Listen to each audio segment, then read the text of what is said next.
Salut Frédéric. Salut Marc. On vient de beaucoup parler des plantes, de voir cette prééminence de la couleur jaune chez les fleurs, en tout cas après le blanc. Faut quand même pas oublier, on en parlera en temps voulu, que le blanc c'est 1/3 de toutes les fleurs du monde. On a vu que le jaune c'est 1/4 seulement, il est encore en 2e position, mais c'est quand même du successful, c'est quand même quelque chose qui, en regard de l'évolution, a eu du succès. Ce jaune n'a pas eu du succès que chez les plantes. Qu'en est-il d'autres animaux? Je pense notamment à ce que j'appelle les Playmobil, les arthropodes, les insectes. On retrouve effectivement des teintes jaunes. Alors, c'est pas les teintes les plus importantes, mais il y a beaucoup d'insectes qui sont jaunes. L'emblématique citron, le papillon jaune du printemps qu'on est toujours ravi de voir parce que c'est le retour des beaux jours. Mais il y a aussi des pucerons, des punaises, des petites coccinelles. Je pense que vous avez déjà vu des toutes petites coccinelles jaunes à points noirs, par exemple. Ouais. Tout ça, ce sont des insectes à la cuticule, c'est-à-dire leur carapace externe, qui est teintée de jaune.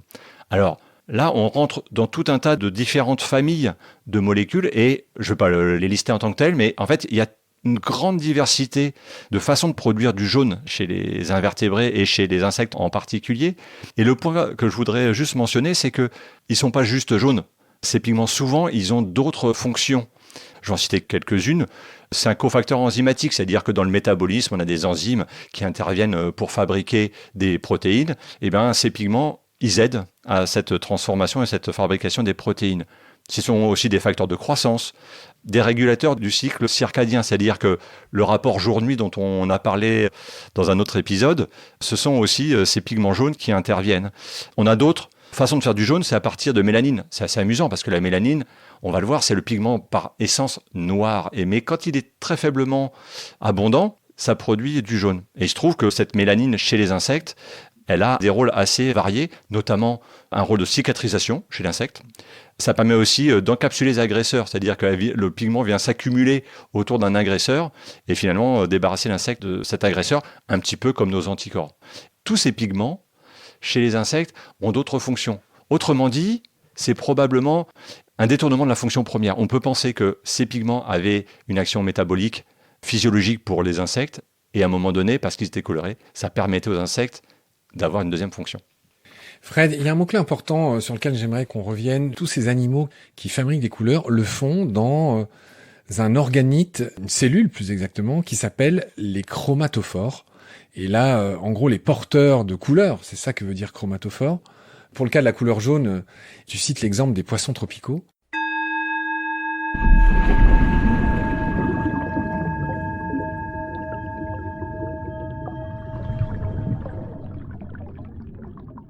Et c'est vrai que par exemple, ceux qui ont vu le film d'animation Nemo, le zancre, un mauvais caractère là qu'il y a dans l'aquarium du dentiste, il est fait de blanc, de noir et de jaune. Donc effectivement, moi qui suis ancien guide et prof de plongée, le jaune se retrouve dans énormément de poissons, avec bien sûr des variations. Mais donc parlons un peu de ces chromatophores. C'est peut-être un peu le moment de nous expliquer comment sont produites ces couleurs, ces pigments. Ils sont produits par le métabolisme. Mais par contre, ce qui est intéressant chez les invertébrés, comme de manière globale, les vertébrés à sang froid, je pense aux amphibiens, les poissons, on vient d'en parler, les reptiles, les crustacés céphalopodes, c'est qu'elles sont dans des structures particulières, tu as parlé, des chromatophores, au niveau du derme. Et donc, on a des cellules spécialisées qui vont garder des pigments spécialisés. Quand c'est jaune, ça va être des xanthophores, des mélanophores quand c'est noir, guanophores quand c'est des teintes plutôt jaunes en particulier. Et on va voir que, notamment ces chromatophores jaunes, en fait, c'est une illusion d'optique. Ce ne sont pas des pigments, c'est la guanine. La guanine, je ne sais pas si ça te dit quelque chose. Bien sûr, cytosine, guanine, adénosine, acides aminés de base de l'ADN. Exactement. Et donc, on voit que cet acide de base de notre ADN peut avoir une autre fonction, ce qui est déjà pas si mal. Dans ces chromatophores, ils vont avoir un arrangement spatial particulier, c'est des cristaux. Et cet arrangement spatial va avoir un effet d'illusion optique, c'est-à-dire qu'il va magnifier les jaunes. Donc c'est un jaune non pas pigmentaire, mais un jaune structurel. Alors on en vient au chapitre qui est, je pense, le plus intéressant, le plus enrichissant de notre cycle sur le jaune. Et tu l'as intitulé assez rigolotement « Les hommes préfèrent les blondes ». Et c'est là qu'on va voir que dans les pays scandinaves, la prévalence des personnes blondes est bien plus importante que dans les pays du Sud, d'évidence. C'est-à-dire que tu expliques que, grosso modo, au Danemark, en Suède, en Islande, il y a plus de 50%, 50-60% de blonds et de blondes.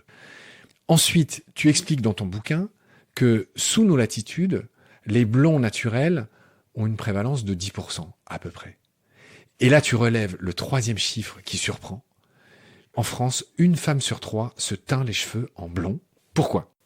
On va déjà commencer à expliquer comment on est blond, parce que l'essentiel de l'humanité, tu l'as dit, autour de 90%, on est brun ou aux cheveux noirs. C'est-à-dire qu'à la base, notre coloration capillaire, elle est brune ou noire. Le fait d'être blond provient grosso modo d'une altération de, entre guillemets, la normalité.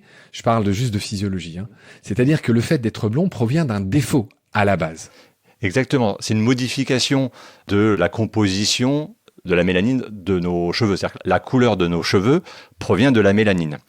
Et les blonds ont aussi de la mélanine pour une raison simple, c'est qu'on ne sait synthétiser, nous, que de la mélanine. Voilà. Par contre, cette mélanine, elle prend 2 formes. Une forme noire et une forme moins noire, plus brune. Alors la première s'appelle eumélanine, la deuxième s'appelle phéomélanine. Et ce deuxième type de mélanine, quand elle est en plus faiblement dosée, elle va juste rajouter une petite coloration jaune. Le blond, c'est pas jaune. Quand on est blond, on n'est pas aussi jaune que le papillon citron, mais ça tire vers le jaune. Et donc, les blonds, au fond, c'est des bruns décolorés. C'est-à-dire qu'en fait, ce qui s'est passé, c'est le fait que la mélanine qui vient teinter naturellement les cheveux, elle est très peu produite par les blonds. La couleur blonde serait née il y a 11 000 ans. Ce qui est fou, c'est que 11 000 ans, c'est pas une date anodine. Je vois que tu fais oui de la tête. 11 000 ans, c'est le début de notre ère actuelle, l'Holocène. C'est la fin des cueilleurs-chasseurs. C'est le début des agro-pasteurs. En gros, de l'agriculture et de tous les grands changements sociétaux. C'est fou. Je sais pas si c'est un hasard, mais en tout cas, la blondeur serait née d'une mutation du gène MC1R il y a 11 000 ans, à la fin de la dernière période glaciaire.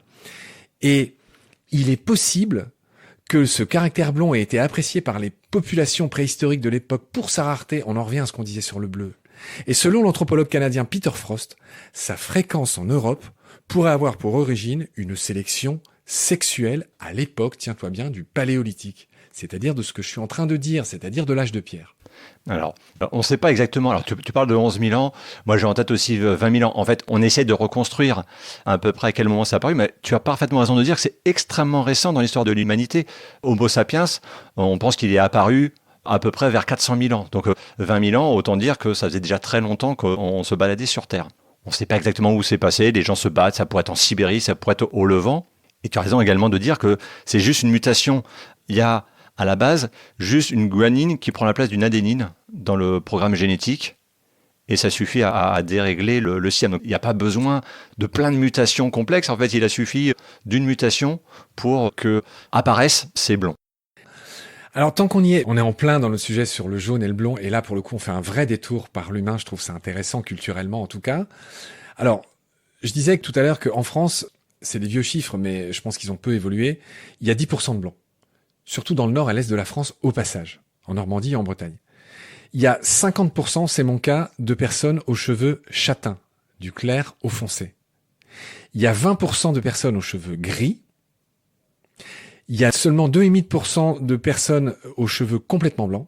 En gros, il y a un quart des gens qui ont les cheveux gris en France. Et je pense que ça a des chances que ça a augmenté, puisque la France vieillit. Il y a 1/10 seulement de personnes aux cheveux noirs. Il y a 5% de roux. Et il y a 2,5% seulement de bruns foncés. En gros, majorité châtain, la moitié des gens en France. Un quart, c'est-à-dire 25% cheveux gris et blancs, ok ? Ensuite, tu tombes à 10% de blonds. Il y a quasiment autant de blonds que de personnes qui ont les cheveux noirs en France. Sauf que, ce que j'ai dit, c'est qu'une femme sur 3 se teint en blond. Et en ça, elles sont influencées par des stars. Je pense à Brigitte Bardot, je pense à Marilyn Monroe, je pense à Lady Gaga, Britney Spears. Et ce qui est drôle, c'est que le fait de se teindre les cheveux en blond est apparu dès l'Antiquité. Et ce qui est drôle, alors tiens-toi bien, c'est que dans l'Antiquité, les femmes se teignaient les cheveux à l'aide de produits comme dérivés de l'ammoniac, comme les fientes de pigeons ou de l'urine fermentée d'enfants. La blondeur était particulièrement prisée chez les prostituées romaines, et leur équivalent grec qui s'appelait les hétaïres, d'où la sulfureuse réputation des blondes. Tu as raison de dire que chez les Grecs, en fait, les femmes blondes étaient très prisées. C'est pourquoi les femmes se décoloraient les cheveux, parce qu'elles étaient très respectées. Et les Romains, dans un premier temps, parce que c'était la couleur des cheveux des prostituées, ont rejeté la couleur. Mais ils l'ont pas rejeté très longtemps et finalement c'est devenu chez les Romains comme chez les Grecs une couleur qui a été très appréciée finalement. Fred, dans ton bouquin, tu as la charité de dire que, contrairement au cliché, les blondes sont pas plus connes que les autres femmes. Et c'est drôle parce que ce cliché a traversé le temps. Là, je lis sur Wikipédia qu'une des premières blondes notoirement idiotes est apparue dans une pièce de 1775. Il y a, tu sais, le fameux film avec Marilyn Monroe qui s'appelle Les hommes préfèrent les blondes, qui est une comédie musicale. A kiss on the hand may be quite continental, but diamonds are a girl's best friend. C'est drôle parce que le nom de personnage, c'est Lorelei Lee, qui est interprétée par Marilyn Monroe. Donc le titre anglais, c'est le même, c'est Gentlemen Prefer Blondes, un film de Howard Hawks qui est sorti en 1953. Et donc voilà, il y a plein d'actrices célèbres de Marilyn Monroe dont je parlais, mais aussi Jane Mansfield, Betty Hutton, Judy Holliday. C'est même pas les plus connues, qui sont blondes et encore jusqu'à aujourd'hui. Et c'est vrai qu'il y a plein de vilaines blagues sur le fait que les blondes soient idiotes. Comment toi tu expliques ça ? La jalousie, non ? J'aurais tendance à penser que une façon de disqualifier les personnes qui ont du succès, c'est de les attaquer autrement. Et si jamais elles ont un beau physique, c'est sûrement qu'elles n'ont rien dans le crâne. Alors, qui, quand, comment, ça a été répandu, cette idée-là, d'un point de vue historique. Tu as mentionné que ça remonte à très longtemps, puisque tu mentionnes dès le XVIIIe siècle des cas. Ce qui est amusant aussi de noter, c'est que quand on interroge les hommes sur leur préférence pour les blondes chez nous, ils ne montrent pas de préférence manifeste pour les blondes.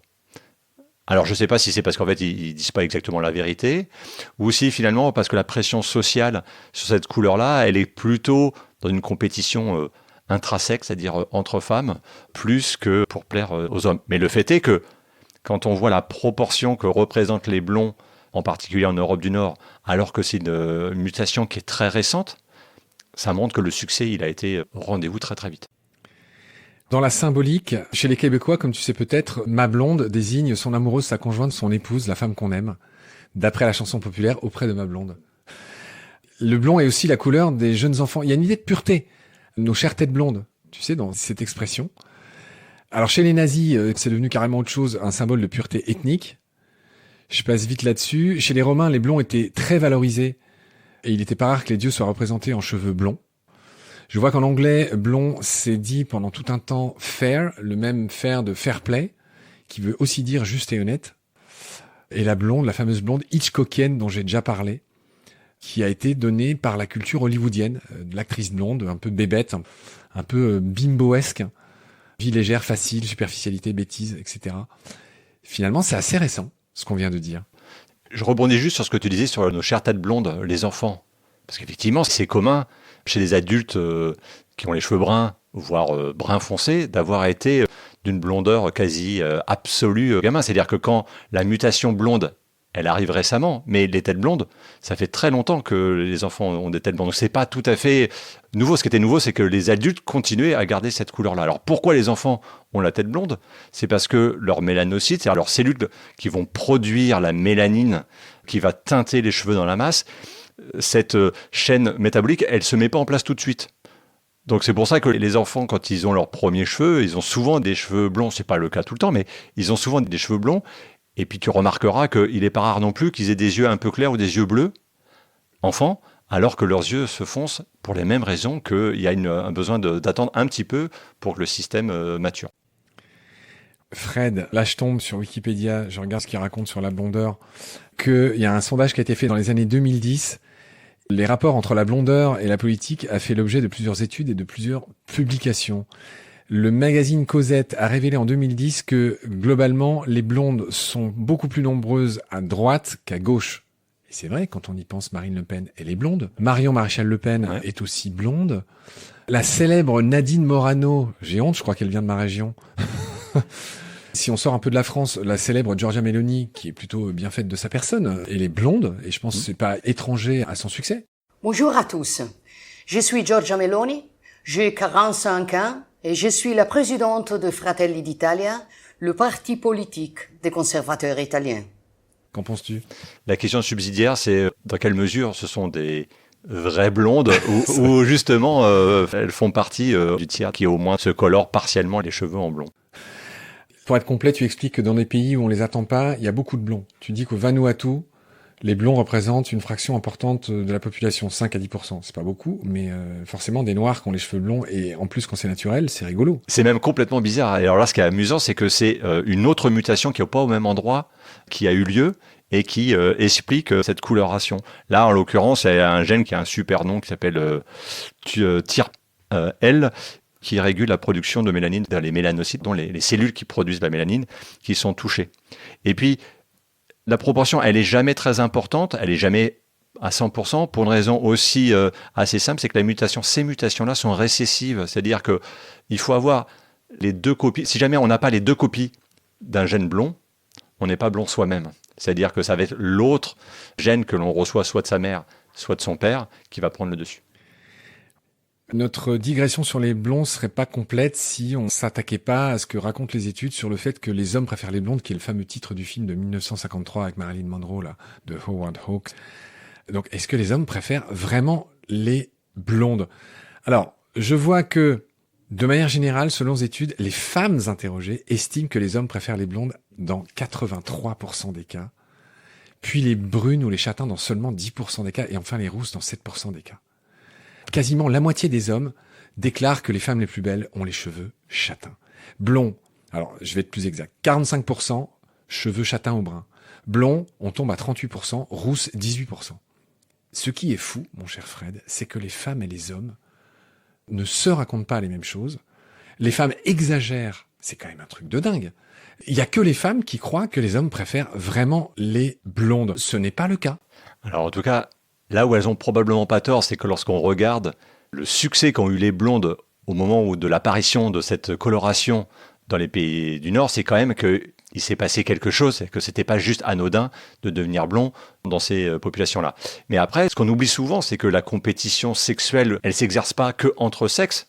Je dois plaire à quelqu'un, c'est aussi au sein de son propre sexe. C'est-à-dire qu'il suffit de considérer que l'autre sexe pense quelque chose pour dire, si je veux plaire aux hommes, il faut que j'ai un avantage sur les autres femmes avec lesquelles je suis en compétition pour plaire aux hommes. Alors, c'est la tenue vestimentaire et c'est évidemment les cheveux. Ouais, pour finir, les médias usent et abusent des représentations des blondes. Je vois qu'elles sont présentes dans plus du tiers des couvertures de magazines. Donc elles sont surreprésentées par les médias en général, le cinéma, et ça perpétue cette espèce de cliché, ouais, dont les femmes sont les propres instigatrices. En fait, c'est pas les hommes, j'ai l'impression.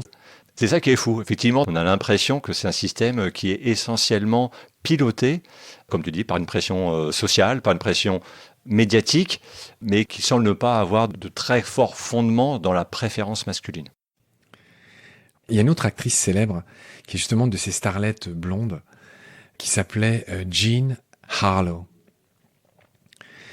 Et une histoire assez savoureuse, alors là pour le coup ça va plus parler aux anglophones, mais je vais expliquer cette blague, c'est que en gros il y avait une espèce de soirée mondaine, et il y avait cette blonde actrice qui était chez une aristocrate pleine d'esprit qui s'appelait Margot Asquith. Et dans ce cas-là, il était notoire pour tous les gens un peu éduqués que le T de Margot, qui s'écrivait au T à la fin, ne se prononçait pas. Donc Margot Asquith. Et donc à un moment donné de la soirée, cette starlette, qu'on ne devine ni à l'aise ni au courant de ses prononciations un peu subtiles, demande à son hôtesse si Margot se prononce Margot ou Margot. Et l'autre lui répond une citation qui est très célèbre dans la culture anglaise, « The T is silent as in Harlow ». La fille qui a posé cette question un peu bête s'appelait Harlow. Et il se trouve que harlot, en anglais, signifie pute, signifie prostituée. How you coming, kitten? I've told you a million times not to talk to me when I'm doing my lashes. And don't you talk to me when I'm shaving. Fred, par quoi tu voudrais conclure? Alors, juste pour dire, dans les perceptions au cours du temps du jaune, c'est que le jaune, avec la blondeur, c'est une belle couleur. Enfin, je veux dire, quelque part, ça a une valeur relativement positive, même si on a vu déjà avec la prostituée que c'était quand même finalement un peu ambivalent. Et le jaune, dans l'histoire, il a eu assez souvent mauvaise réputation. Le traître Judas est représenté en jaune. On peut penser à l'étoile jaune des Juifs, hein, c'est-à-dire que la couleur n'était pas choisie par hasard. Voilà ce qu'on pouvait dire dans cet épisode. Frédéric, je te remercie beaucoup pour tes lumières. À très vite. Salut. Salut Marc, à bientôt. A kiss on the hand may be quite continental, but diamonds are a girl's best friend. C'est la fin de cet épisode. Merci de nous avoir prêté tes oreilles. Maintenant, je m'adresse à ton cœur, car pour continuer, nous avons besoin d'un petit coup de main. 1. Pour commencer, tu peux partager nos liens à tes proches. 2. Très utile aussi, tu peux laisser des étoiles et surtout un avis sur Apple Podcast et sur Spotify. 3. Encore mieux, tu peux aussi faire un don ponctuel ou mensuel sur Helloasso ou sur Tipeee. Si tu aimes nos contenus, je te recommande mes 2 livres, En finir avec les idées fausses sur le monde vivant aux éditions de l'Atelier et Nomen, les origines des noms des espèces aux éditions Ulmer. Et aussi un super jeu de cartes, Terra Animalia, pour apprendre sur les animaux et les plantes tout en jouant. Et on fait bien sûr un gros clin d'œil aux profs, aux parents et à tous ceux qui racontent ou enseignent le vivant. Tous les liens utiles et notre email de contact pour des stages, des formations, des animations ou des conférences sont indiqués dans la notice de cet épisode. Grand merci pour ton soutien, à bientôt, et d'ici là, prends soin de toi et de ce qu'il y a autour de nous. The diamond